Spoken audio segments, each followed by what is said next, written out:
This is an educational video for family physicians, general practitioners, and allied health and care professionals.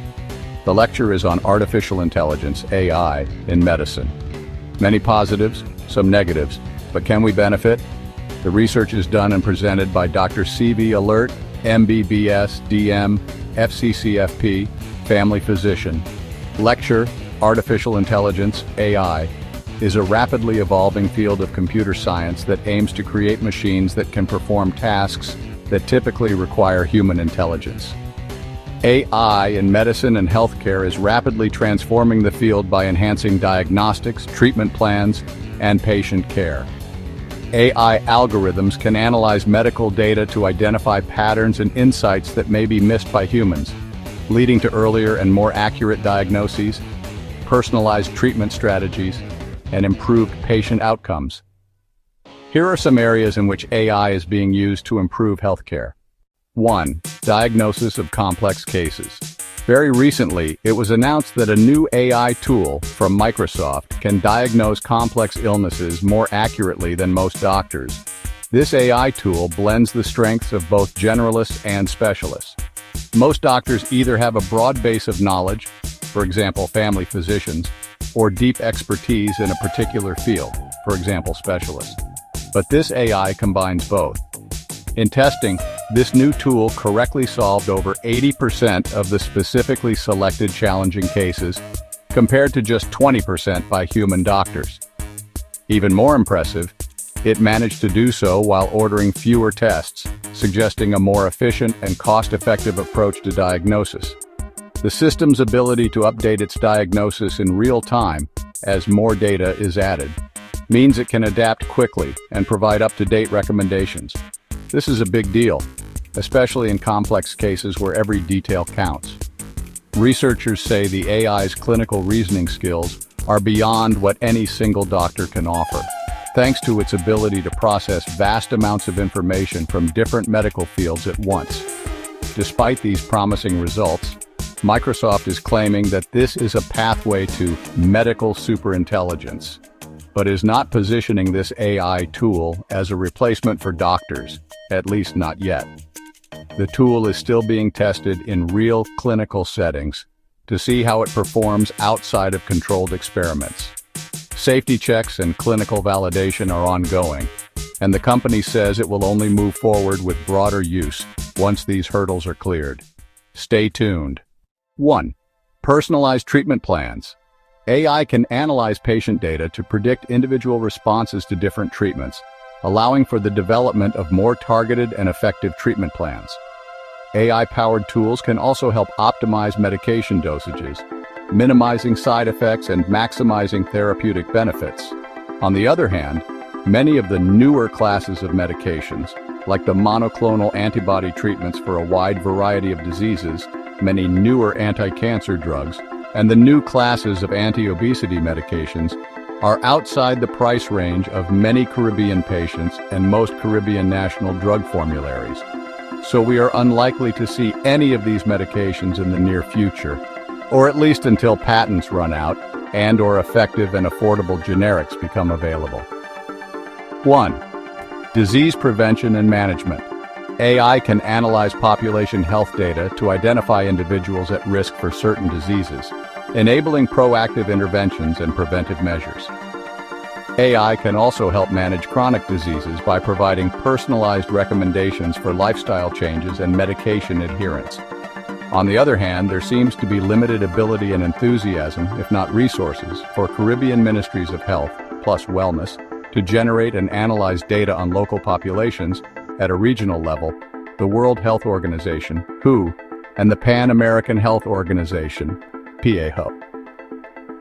Caribbean countries are linked with Latin American countries, but the populations of tiny islands are dwarfed by the millions of persons in Central and South America with whom we share little apart for geographic closeness. It seems likely that Caribbean islands will need to develop Caribbean-specific AI algorithms, but it is unknown whether any concrete steps have been taken or contemplated in this regard. 1. Ethical considerations and challenges. While AI offers tremendous potential, it is crucial to address ethical considerations related to data privacy, bias in algorithms, and the potential for job displacement. It is also important to ensure that AI is used responsibly and ethically in healthcare, with proper oversight and regulation. Again, this is an area in which Caribbean-specific algorithms may be needed. Clear oversight and regulations would be needed to ensure ethical use of AI in healthcare. To most independent observers, it would seem that many Caribbean islands are experiencing a mental health pandemic, although this has not been officially recognized. The triggers for this include both violence and drugs, often interconnected, and harsh financial conditions which impact on employment opportunities and even education. While AI is being used to develop tools to assist in mental health diagnosis, treatment, and ongoing support, and can assist in scenarios where mental health professionals are in short supply, as we have here again, Caribbean-specific or even island-specific algorithms will need to be developed before we can use these technology advances to improve healthcare. AI companions that combine conversational AI, cognitive behavioral therapy, CBT, and mood tracking are used to support users' mental wellness. The best of them simulate real conversations, prioritize user privacy, and deliver interventions grounded in psychological research. However, they are not a substitute for a mental health therapist, especially in severe cases. But there is a possible downside to all of this new technology.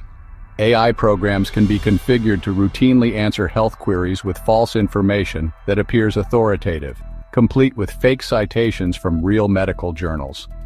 Without better internal safeguards, widely used AI tools can be easily deployed to churn out dangerous health misinformation at high volumes. If a technology is vulnerable to misuse, malicious actors will inevitably attempt to exploit it, whether for financial gain or to cause harm. There are many areas in medicine where AI is likely to make, and is already making, significant valuable contributions. These include areas like the development of new drugs, where AI can analyze vast amounts of data at record speeds. The discovery and production of a variety of vaccines against COVID-19, for example, fall in this category. AI will be here when the next infectious disease pandemic arises. AI can automate some tasks, potentially alleviating the burden on healthcare professionals and helping to address workforce shortages. Robotic systems can assist surgeons with complex procedures, improving precision and minimizing invasiveness. AI can analyze medical images like X-rays, kinetic scans, and MRIs, with greater accuracy and speed than humans, aiding in earlier disease detection. By automating tasks and analyzing data, AI can minimize human errors in diagnosis and treatment, leading to safer and more effective care. By improving accuracy, efficiency, and resource allocation, AI can help reduce healthcare costs and address workforce shortages. Finally, AI can be used to train healthcare professionals and enhance patient education.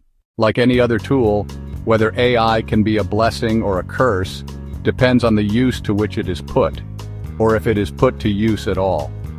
There is no doubt that in the real world, AI is being increasingly used to improve global health.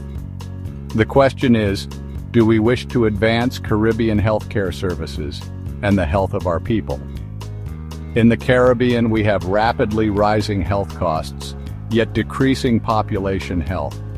The gap between the population's need for healthcare and the ability of the health services to supply this care seems to be widening.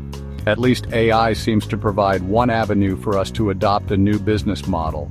Business as usual is not working.